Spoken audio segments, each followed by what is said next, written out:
Mu'alim, soal status bencana yang bukan status bencana nasional, apakah itu menyulitkan Mu'alim sebagai Gubernur Provinsi Aceh menangani bencana ini?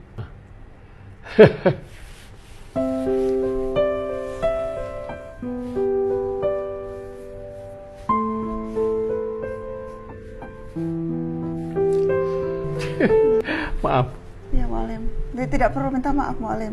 Kita tahu Mu'alim setiap malam selalu keliling ketemu rakyat, bawa bantuan langsung sendiri, kasih langsung ke rakyat. Kita semua tahu.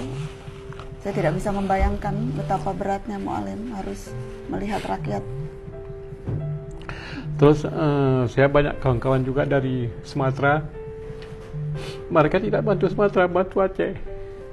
Kita hanya berserah diri kepada Allah. Apa yang ada kita terima dan kita usaha, terima itu aja. Kalau kita bergantung pada manusia kita kecewa. Tapi kalau kita bergantung kepada Allah, ya kita terima semua apa adanya gitu.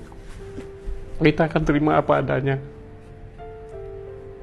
Sebelum kita kufur dan kita ingkar, tunggulah azab dari Allah yang lebih pedih lagi.